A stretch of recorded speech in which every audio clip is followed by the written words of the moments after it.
That's not my problem. You have your opinions, I have mine. I think it's very interesting. Meghan King Edmonds, I mean, more brushes with the law. Wendy, Mia, Porsha, and now Meghan King loses her children. Okay. She loses her children to Jim Edmonds. So she's been on this show before, and we talked about this before. She went over to Jim and Courtney's house, Jim Edmonds' new wife. Uh, Things like this bother me. Why are you spelling Courtney Kortnie? Jim Edmonds' wife, is that the way your parents spelled your name? Courtney, Kortnie? I don't like people that change the spelling of their names to something obscure when that's not what your parents gave you. Okay, I'm in the weeds. But anyway, happy Thanksgiving week, by the way. So Megan went over to the house and, something with a kid, and Courtney said, I'm inside and you're outside yelling, and it seems a little weird. Like you can't come in, the kid's not here. Please don't come in. And Jim wasn't there. And turns out our past podcast guest, who was here twice, she just opened the fucking door. Could you imagine going to someone's house and being like, I have a dispute with you, I'm just going to open the door? Seems like that Aaron Vipers opened the door a few times on Denise, but just walked right in. So Meghan King just opened the door and walked right in when she didn't like what or Courtney, excuse me. See, I'm calling her Corrine because that's how the name is fucking spelled. She didn't like how it was saying, so she just opened the door, and the woman's like, what the fuck is going on? This is my house. I can't believe you. Can you imagine being home and someone opening your door? She went to shut the door. Megan wedged her foot in the door, and yeah, that's like a restraining order. It's like, first of all, you open the door to my house. Second of all, you're in my house. And now I'm trying to shut the door and your foot's in it. Yeah, that's to me is a restraining order. But she dropped it. Jim probably said, just fucking drop it. Megan's crazy. So she dropped it and she didn't press charges and this and that and, whatever. Megan says a lot of this is not true, and Jim tries to push her around and manipulate her for money. But regardless, it's now come out that Megan has tried to give her child or has given her child Ritalin, that he needed some Ritalin, that she thought he needed Ritalin, but the Ritalin was never prescribed to your kids. Now, what I find even more interesting is Megan has three children. And two of them are twins, and it's one of the twins that she tried to give the Ritalin to, and the Ritalin was not prescribed. As a general rule of, I say I hate children, which I literally hate them. I want no children ever. But more power to everyone that does have children and is raising them. But even though I don't want kids and I hate them, I know that you can't give a medication, especially a controlled substance, to a child without a fucking prescription. So Megan is being accused of giving one of her twin sons, 7-year-old Hayden, medication he is not prescribed, which is Ritalin. I just have a question. I mean, it's a logical question, but did she mix the children up? Like, is the Ritalin just not prescribed for anyone? Is it prescribed for her or someone else?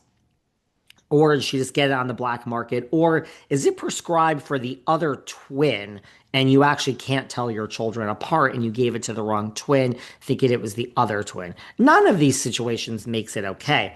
And it turns out that also it involved a nurse in school. And by the way, a nurse is a required person. If a nurse knows something, they have to, by law, report it. So she had to, when it's a kid here, so she had to report this.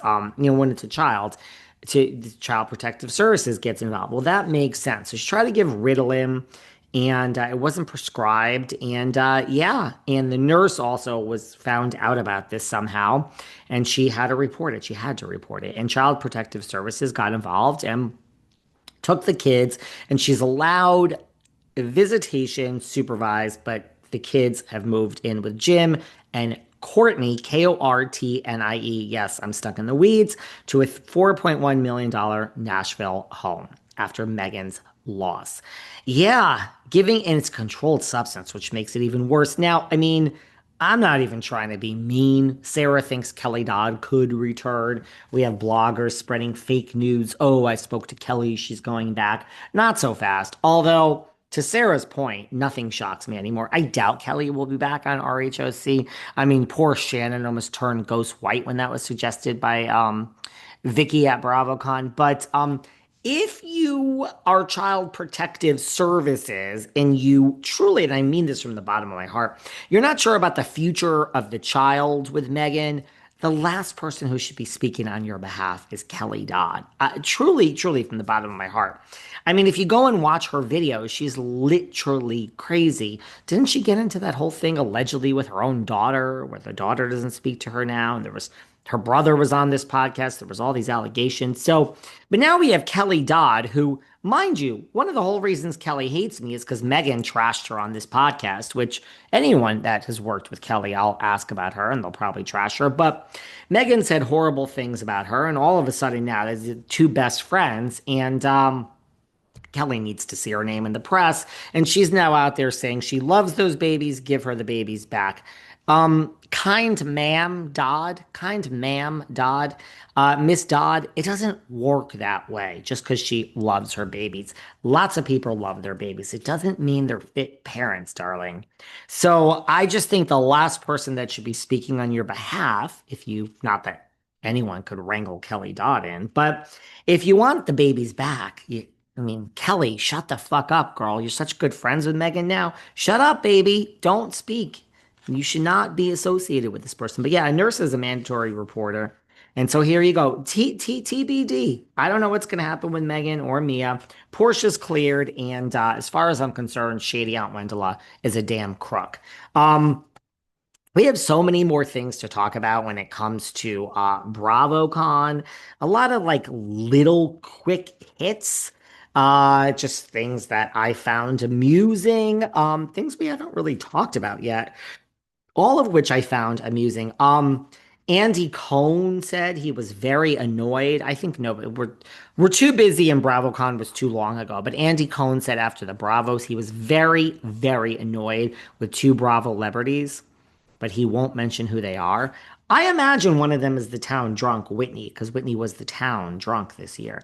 I imagine one was Whitney. I don't know who the other one was, but he said he was very annoyed with two. Phaedra said Andy was the most shady. When asked, who do you think is the most shady? Phaedra said, you, boo. And Tamara seconded that. Andy said he thinks that Phaedra gives some of the best confessionals. He said Phaedra gives the best confessionals. I don't think he really could think of an answer and he just said that one.